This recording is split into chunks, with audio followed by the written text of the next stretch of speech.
Story में दिखाते हैं कि उमा और गोपाल की नई नई शादी हुई है, लेकिन कि शादी के बाद उमा बिल्कुल बदल जाती है। यहाँ तक कि उसे जानवरों और पंछियों का खून अच्छा लगने लगा था। ऐसा वो क्यों करती है, ये हम स्टोरी में आगे देखेंगे।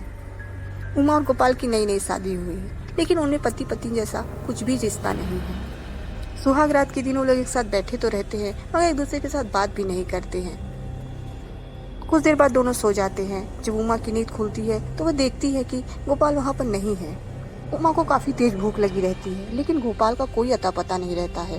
गोपाल रात में वापस आता है तो उमा उसके ऊपर काफी गुस्सा करती है। उमा ने सारे दिन से कुछ नहीं खाया रहता है। उमा को काफी तेज भूख लगी रहती है। वो गोपाल के जेब से पैसे निकालती है और बाहर कुछ खाने के लिए चली जाती है, लेकिन जैसे ही वो खाती है उसे उल्टी हो जाती है। गोपाल काम पे जाने के पहले उमा को कुछ पैसे देता है। उमा जैसे सामान तो ले आती है, लेकिन उसे खाना बनाने नहीं आता है। उसके पड़ोस में एक शीतल नाम की औरत रहती है, जिससे उमा कुछ खाना बनाना सीख जाती है। गोपाल उसके हाथ का खाना खाकर उसकी काफी तारीफ करता है, लेकिन जैसे ही उमा खाना खाती है उसे उल्टी हो जाती है। गोपाल सोचता है कि इसकी तबीयत ठीक नहीं है। रात में भी उमा को नींद नहीं आती है। उमा रात के समय साफ सफाई का काम पकड़ लेती है। वह रात में साफ सफाई का काम करती है और सुबह वापस अपने घर आ जाती है। एक दिन जब वो रात के समय आ रही थी तो उसे रास्ते में एक बकरी का बच्चा दिखाई देता है। उमा को पता नहीं क्या होता है, वो उसे पकड़कर उसका खून पी लेती है। उमा जब सुबह उठती है तो उसे काफी ठंड लग रही होती है। गोपाल जब खाना खा के चला जाता है तो गोपाल का बच्चा हुआ खाना खाती है, लेकिन उसे तुरंत उल्टी हो जाती है।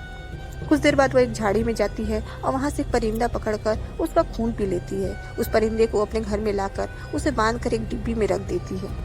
अब इसी तरह से उमा रोज करने लगती है। वो परिंदों को वह उन्हें मारकर अपने पलंग के नीचे रख देती है। गोपाल को घर में बदबू आती है, लेकिन उमा कहती है ऐसा कुछ भी नहीं है। एक रात गोपाल और उमा दोनों इंटीमेट होते हैं। उमा की जब सुबह नींद खुलती है तो वो देखती है जिसने परिंदे उसने मारे थे वो सारे उसके बिस्तर के नीचे से निकल रहे हैं। वो गोपाल को जगाती है, लेकिन गोपाल मर चुका रहता है। 3-4 दिन तक उमा इसी तरह से गोपाल की बॉडी के साथ रहती है और घर के बाहर भी नहीं जाती है।